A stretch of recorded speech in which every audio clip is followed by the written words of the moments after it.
विष्णु पुराण भाग 8 में आपने सुना विष्णु भगवान का 10 अवतार में से एक अवतार परशुराम का था। परशुराम ने अपने माँ और भाइयों को मारा था और अपनी बुद्धि माता से उन्हें जीवित भी कर दिया था। इससे सुनके पिता बहुत खुश हुए। अब आप विष्णु पुराण का भाग 9 सुनिए। महाराज दशरथ ने पुत्र कामेष्टि यज्ञ बिना किसी विघ्न बाधा के पूरा कर लिया। यज्ञ कुंड से अग्निदेव खीर का पात्र ले प्रकट हुए और उन्होंने ये पात्र राजा दशरथ को प्रदान किया। दशरथ ने ये खीर आधी आधी कौशल्या और कैकेयी में बांट दी।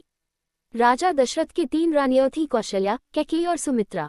कौशल्या और कैकेयी ने अपने अपने हिस्से से थोड़ी खीर सुमित्रा को भी दी।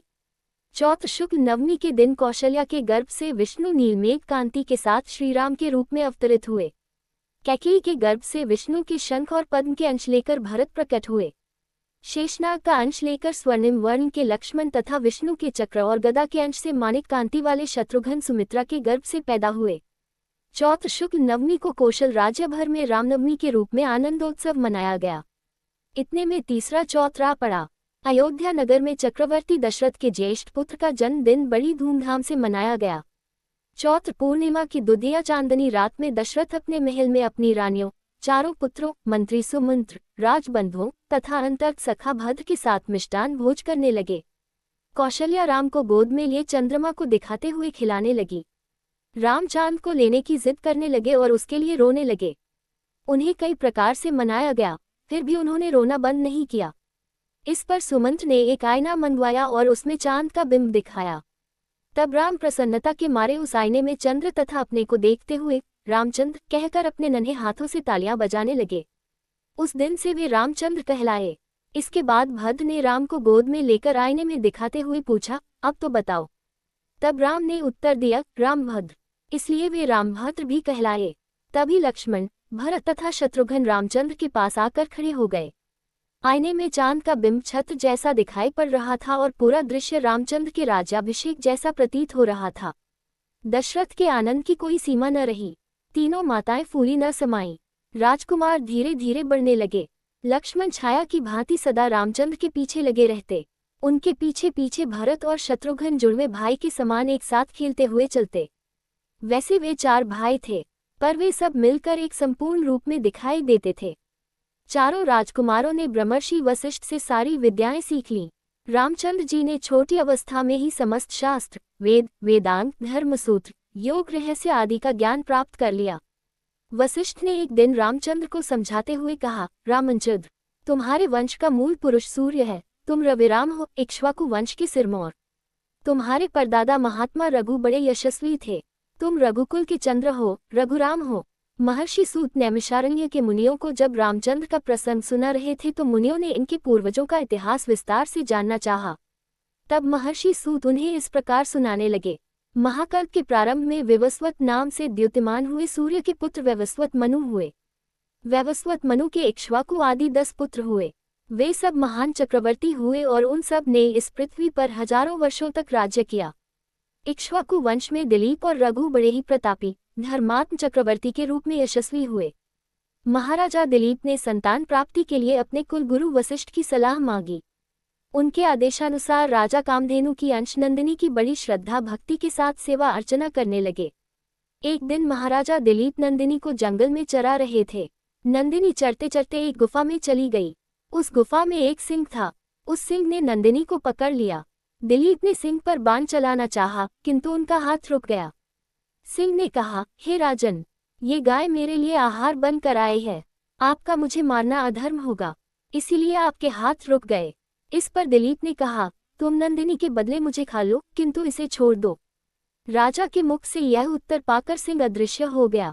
नंदिनी राजा दिलीप की भक्ति पर प्रसन्न होकर बोली, महाराज, मैंने ही माया से आपको ये दृश्य दिखाया है। मैं आपकी भक्ति की परीक्षा ले रही थी। आप उस परीक्षा में सफल निकले। नंदिनी ने राजा को संतान प्राप्ति का वरदान दिया। महाराजा दिलीप के पुत्र महाराजा रघु हुए। ये दानवीर के रूप में विख्यात हुए। एक बार एक तपस्वी राजा के अतिथि बनकर आए। उनके मन की कामना को भांप कर राजा अपनी रानी को उस तपस्वी के आश्रम में छोड़ आए। तपस्वी ने अपनी गलती मानकर बड़ा पश्चाताप किया और भक्तिपूर्वक रानी के चरण स्पर्श कर राजमहल में भिजवा दिया। महाराजा रघु ने एक बार दान में दी हुई चीज को वापस लेने से इनकार कर दिया। इस पर रानी ने राजा से निवेदन किया कि इससे अच्छा यह है कि आप मेरा सिर काट लें। इस पर रघु ने सचमुच रानी का सिर काटने के लिए तलवार चला दी, किंतु ये क्या, तलवार सिर से स्पर्श करते ही फूल बनकर बिखर गई। देवताओं ने उस राज दंपति की निष्ठा और कर्तव्य परायणता पर प्रसन्न होकर उन पर फूलों की वृष्टि की। महाराजा रघु ने अपनी सारी संपत्ति दान कर दी और जब धन न रहा तब कुबेर के पास गए। कुबेर ने आदरपूर्वक उनका स्वागत किया और उनकी इच्छा के अनुसार धन देकर विदा किया। रघु ने सारा धन याचकों में बांट दिया। महाराजा रघु के पुत्र थे अज। महाराजा अज बड़े शूर, वीर और पराक्रमी थे। एक बार स्वयंवर में भोजराज की पुत्री इंदुमती ने उन्हें वर लिया। राजा अज इंदुमती को साथ लेकर चल पड़े। एक दिन राजा अज इंदुमती के साथ उद्यान में घूम रहे थे। तभी आकाश मार्ग से नारद जी जा रहे थे। अचानक उनकी वीणा से लिपटी देवलोक की पुष्पमाला हवा में उड़ती हुई वहां आए और इंदुमती के कंठ में जा पड़ी। इससे इंदुमती की उसी घड़ी मृत्यु हो गई। राजा अज पत्नी की मृत्यु देख शोक में रोने लगे। तभी नारद वहां प्रकट हुए तथा राजा को उन्होंने इंदुमती के पूर्व जन्म की कहानी सुनाई। एक बार तृणबिंदु ऋषि की तपस्या भंग करने के लिए इंद्र ने हरिणी नामक अप्सरा को भेजा था। इस पर ऋषि ने हरिणी को मानवी जन्म का शाप दे दिया। हरिणी के अनुरोध करने पर ऋषि ने शाप से छूटने का उपाय भी बता दिया। स्वर्ग की पुष्पमाला के उसके कंठ में पड़ते ही इंदुमती को सुरबाला होने की याद हो आई। इसीलिए वह देवलोक वापस चली गई। राजा अज के पुत्र थे दशरथ। ये देवासुर संग्राम में देवताओं की सहायता करने के लिए जाया करते थे। एक बार वे इंद्र की सहायता करने के लिए शंभरासुर से युद्ध करने चल पड़े। राजा दशरथ के साथ कैकेयी भी युद्ध में चली गई। युद्ध करते समय दशरथ के रथ का पहिया निकला जा रहा था। कैकेयी ने अपनी उंगली को धुरी में डालकर पहिए को रथ से निकलने से बचा लिया। रानी की वीरता से प्रसन्न होकर राजा दशरथ ने उसे 2 वर देने का वचन दिया, पर कैकेयी ने कहा था कि समय आने पर मैं अवश्य मांग लूंगी। राजा दशरथ शब्द भेदी बाण चलाने में दक्ष थे। एक बार ये प्रजा की फसलों को नष्ट करने वाले जंगली हाथियों का शिकार करने निकले। तभी उस अंधेरी रात में श्रवण कुमार अपने प्यासे माता पिता के लिए कमंडल से जल लेने एक जलाशय पर गए। जल लेने की आवाज सुनकर राजा दशरथ को शक हुआ कि फसल नष्ट करने वाले हाथी जलाशय पर पानी पी रहे हैं।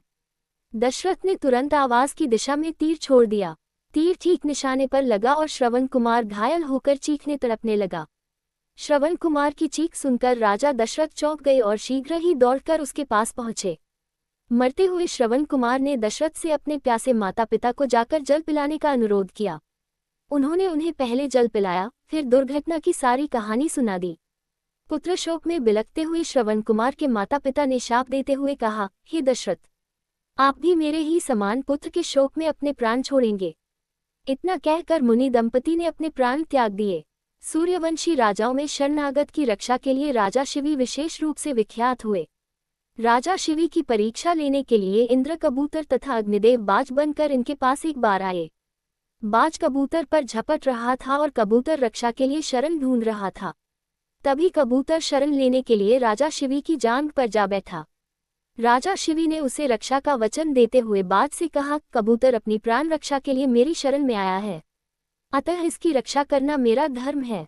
लेकिन साथ ही मैं तुम्हारा आहार छीनना नहीं चाहता, इसलिए हे बाज, तुम इस कबूतर के वजन के बराबर मेरी जान का मांस खा लो। बाज ने राजा शिवी की बात मान ली। तराजू मंगाया गया। एक पलड़े पर कबूतर बैठ गया और दूसरे पर राजा शिवी अपनी जान का मांस काट काट कर चढ़ाने लगे। दोनों जांघों का मांस चढ़ाने पर भी कबूतर का वजन भारी ही रहा। तब राजा शिवी ने तराजू पर अपनी पूरी देह चढ़ा दी। राजा शिवी के त्याग और दानवीरता पर प्रसन्न हो इंद्र और अग्नि अपने असली रूप में आ गए और उन्हें अनेक वर दिए। क्षत्रिय होकर भी घोर तपस्या द्वारा वशिष्ठ के समान ही ब्रह्मर्षि पद पाने वाले विश्वामित्र भी सूर्य वंश के एक समय बड़े प्रतापी राजा थे। इसी वंश में महान राजर्षि परम विष्णु भक्त राजा अम्बरीश हुए। लक्ष्मी स्वयं इनके घर में इनकी पुत्री के रूप में अवतरित हुई।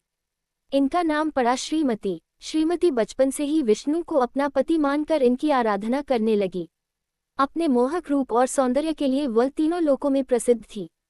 श्रीमती का जन्म एक विशेष उद्देश्य को लेकर हुआ था। देवर्षि नारद को एक बार यह गर्व हो गया कि मैं मोह माया से परे हूँ, मुझ पर इसका कोई प्रभाव नहीं पड़ सकता। एक बार नारद ने अपने इस गर्व की चर्चा पर्वत नामक एक ऋषि से भी की।